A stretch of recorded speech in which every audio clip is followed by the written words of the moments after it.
कोलकाता की रहने वाली पूजा सिंह 29 जुलाई 2019 को इवेंट मैनेजमेंट से जुड़े काम के सिलसिले में बेंगलुरु आती हैं, मगर अगले ही दिन बेहद ही रहस्यमयी तरीके से वो गायब हो जाती हैं। मिसिंग रिपोर्ट दर्ज होने के बाद पूजा की तलाश शुरू होती है और फिर पुलिस एक ऐसी जानकारी निकाल कर लाती है जिसे सुनकर हर किसी के पैरों तले जमीन खिसक जाती है। जांच में सामने आता है कि पूजा ने एक नादानी की थी। पूजा के गायब होने के पीछे की वजह पूजा की वही नादानी थी। जो गलती पूजा से हुई थी वो गलती शायद हम आप भी आए दिन करते रहते हैं। तो आखिर क्या थी पूजा की गलती और पूजा के साथ क्या कुछ हुआ था? चलिए जानते हैं सब कुछ इस वीडियो में डिटेल से आगे। यकीन मानिए, पूरी कहानी जानकर आप शॉक्ड रह जाएंगे।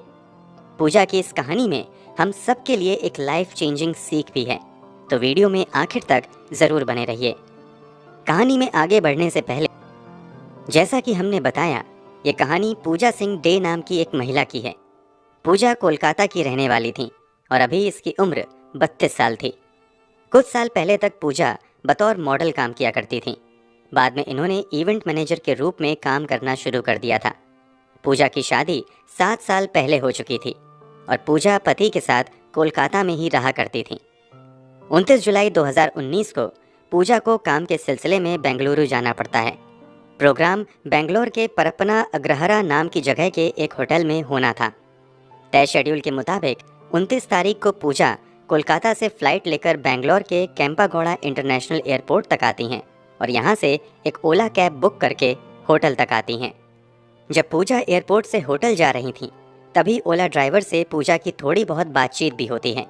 इस दौरान ड्राइवर का बिहेवियर पूजा को अच्छा लगता है और दोनों बात करते हुए होटल तक पहुँच जाते हैं।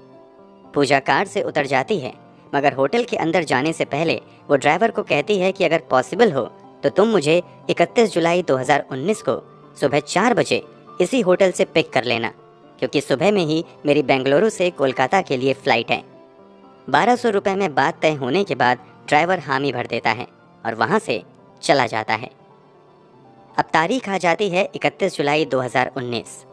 सुबह के 4:45 पर पूजा अपने हस्बैंड को टेक्स्ट मैसेज के जरिए गुड नाइट कहती है और उसे बताती है कि मैं तय समय पर कोलकाता पहुंच जाऊंगी।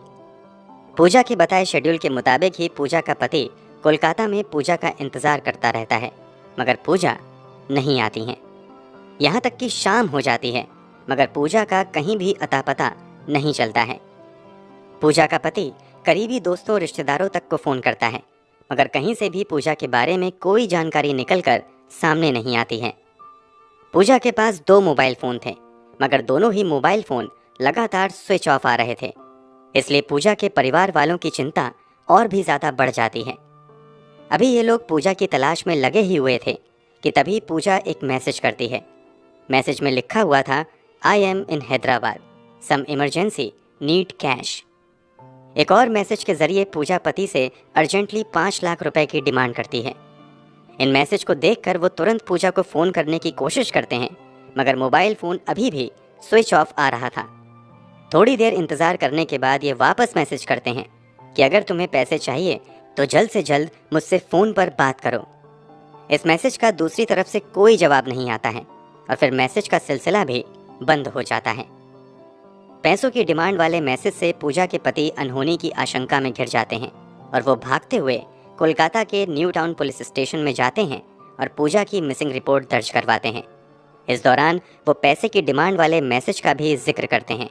कोलकाता पुलिस मिसिंग रिपोर्ट तो दर्ज कर लेती है, मगर इस रिपोर्ट पर कोई कार्यवाही नहीं की जाती है।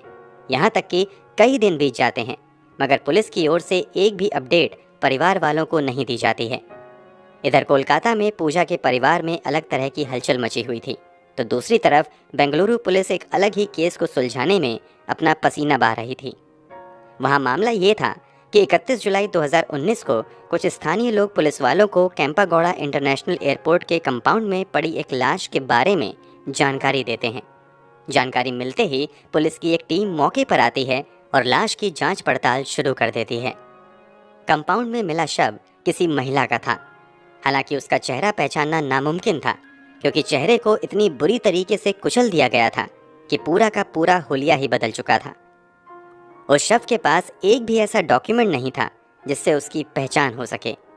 लाश मिलने के बाद पुलिस इसकी पहचान करने के लिए शव के हुलिये की डिटेल सभी थानों में भिजवा देती है और अलग अलग थानों में दर्ज मिसिंग रिपोर्ट भी मंगवाई जाती है, ताकि उन रिपोर्ट में दी गई डिटेल्स के आधार पर शायद इस शव की पहचान हो सके।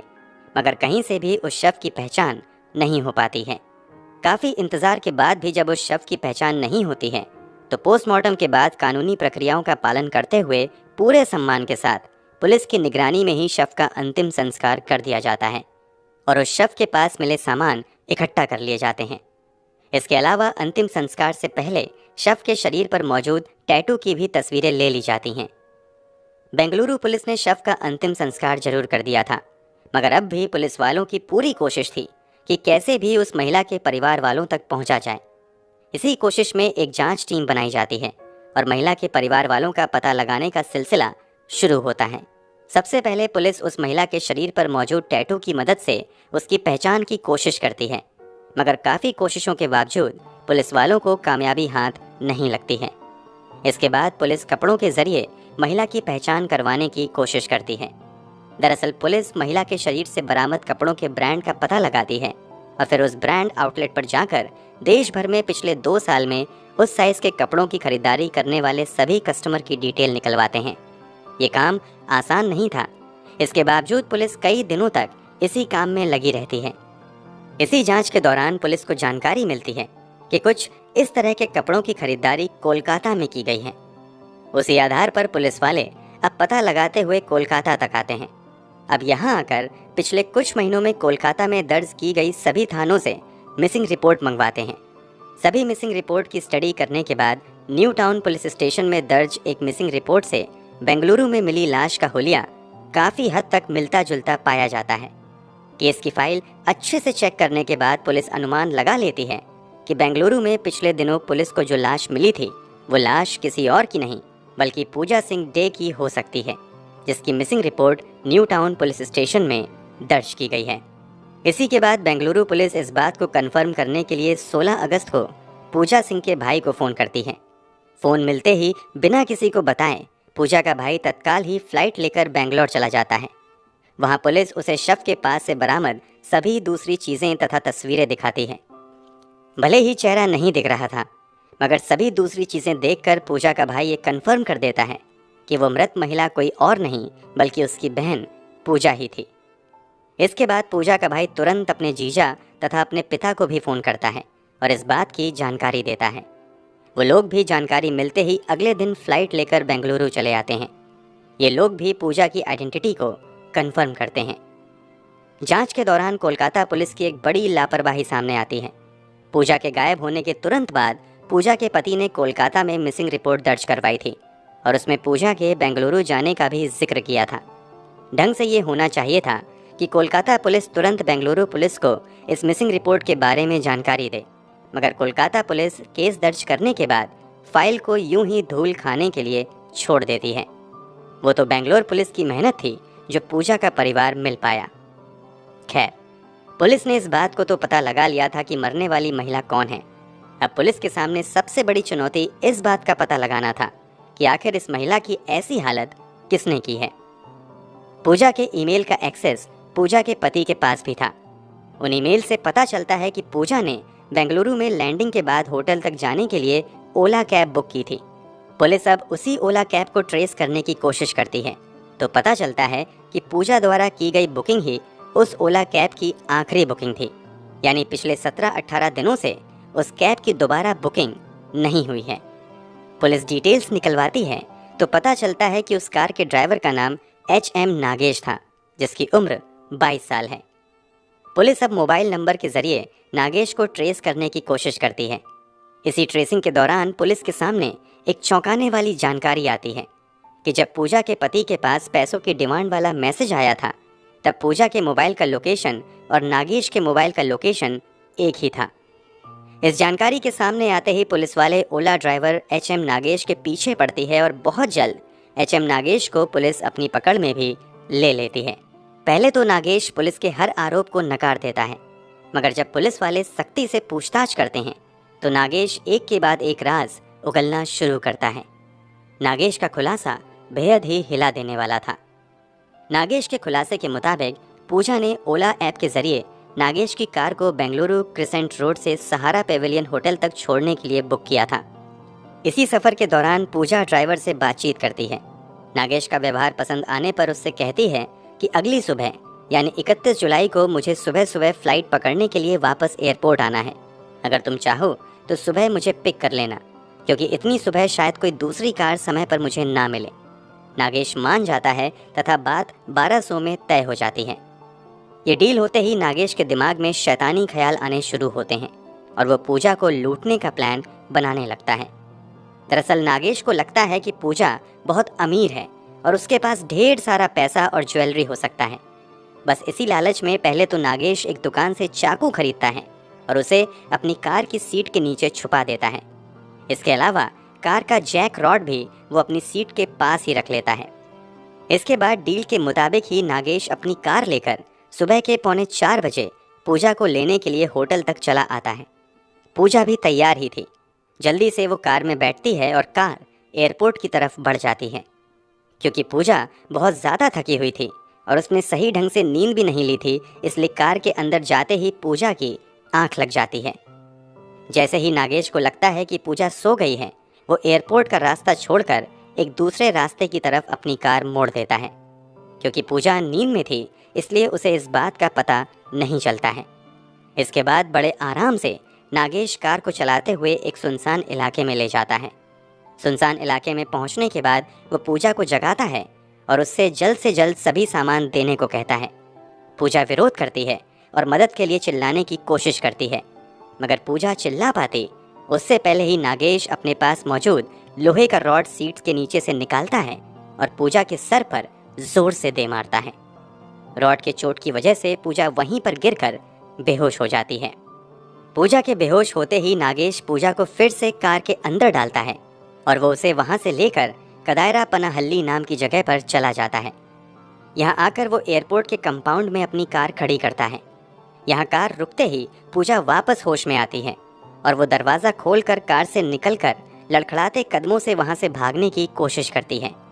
ये देखकर नागेश भी उसके पीछे दौड़ता है और अपने पास छुपा कर रखा गया चाकू निकालता है और पूजा पर ताबड़तोड़ चाकू से वार करना शुरू कर देता है। चाकू के लगातार वार की वजह से पूजा बुरी तरीके से लहूलुहान हो जाती है।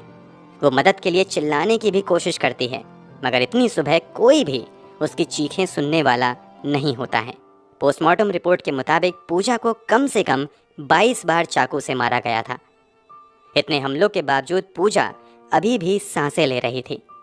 ये देखकर नागेश को और ज़्यादा गुस्सा आता है और अब वो पास में रखा बड़ा सा पत्थर का टुकड़ा उठाता है और पूजा की छाती पर दे मारता है। पत्थर के वार की वजह से आखिरकार पूजा की सांसें टूट जाती हैं। नागेश ने पूजा की जान ले ली थी, मगर उसे अब डर सताने लगता है कि पूजा की पहचान हो जाएगी और वो बहुत जल्द पकड़ा जाएगा। इसलिए अब वही पत्थर उठाकर बार बार पूजा के चेहरे पर मारना शुरू कर देता है। वो तब तक पत्थर मारता है जब तक कि पूरा चेहरा बिगड़ नहीं जाता है। पूजा को मारने के बाद वो लाश को पास के ही झाड़ी में फेंक देता है। इसके बाद वो पूजा का सभी सामान अपने कब्जे में ले लेता है। नागेश को उम्मीद थी कि पूजा के पास से उसे लाखों रुपए मिलेंगे, मगर पूजा के पर्स में सिर्फ 500 का एक नोट तथा 2 क्रेडिट कार्ड थे। इसके अलावा पूजा के पास 2 मोबाइल फ़ोन भी थे, जिसमें एक मोबाइल फ़ोन एप्पल का था जबकि दूसरा वीवो कंपनी का था। नागेश वो 500 रुपए तथा दोनों मोबाइल लेकर वहां से चला जाता है। पास के मोबाइल शॉप पर जाकर वो किसी तरह वीवो मोबाइल का IMEI नंबर बदलवा लेता है ताकि उसकी चोरी पकड़ी ना जाए, जबकि आईफोन को किसी को सस्ते दामों में बेच देता है। इसके अलावा वो पूजा के मोबाइल वॉलेट से कुछ हज़ार रुपए अपने वॉलेट में भी ट्रांसफ़र कर लेता है। इसी के बाद वो पूजा के वीवो मोबाइल से ही टूटी फूटी अंग्रेज़ी में पूजा के पति से 5 लाख रुपए की डिमांड करता है, मगर टूटी फूटी अंग्रेज़ी देखकर पूजा के पति को अंदाज़ा हो जाता है कि ये तो पूजा ने नहीं लिखा है। इसी के बाद वो पुलिस तक मिसिंग रिपोर्ट दर्ज करवाने जाते हैं। पुलिस के मुताबिक ये सब कुछ टल सकता था अगर पूजा ने थोड़ी सी नादानी नहीं की होती। दरअसल पूजा ने दोबारा ड्राइवर से जब सुबह सुबह पिक करने की बात की थी तो ये डील ओला ऐप के माध्यम से नहीं बल्कि डायरेक्ट बस बातों के जरिए हुई थी। पुलिस के मुताबिक अगर पूजा ने ये राइड ऑनलाइन ऐप के जरिए की होती तो शायद नागेश ऐसा कुछ नहीं कर पाता, क्योंकि ऐसी स्थिति में ड्राइवर के पकड़े जाने का खतरा बहुत ज़्यादा रहता है तथा उस तक मदद भी बहुत जल्दी पहुंच सकती है। मगर चंद पैसे बचाने के लिए या फिर सुबह जल्दी कार ना मिलने की फिक्र में पूजा ने ड्राइवर से ऑफ द प्लेटफॉर्म डील कर ली। इस डील की कीमत पूजा को अपनी जान देकर चुकानी पड़ी। अक्सर कार बुकिंग ऐप तथा पुलिस की ओर से भी कहा जाता है कि कभी भी ऑफ द प्लेटफॉर्म डील ना करें। ऐसा करके आप चंद पैसे तो बचा लेंगे, मगर किस्मत खराब हुई तो आपकी सुरक्षा को भी खतरा हो सकता है और आपके साथ भी कुछ बुरा हो सकता है। तो हमेशा सावधान रहें। फिलहाल नागेश की बात करें तो इस पूरे खुलासे के बाद उसे गिरफ्तार करके जेल भेज दिया जाता है। फिलहाल उस पर पूजा की हत्या, सबूत मिटाने तथा लूटपाट करने जैसी गंभीर धाराओं के तहत मामला चल रहा है। 2021 में पुलिस ने अपनी चार्जशीट भी फाइल कर दी थी। फिलहाल सलाखों के पीछे बंद नागेश सजा का इंतजार कर रहा है।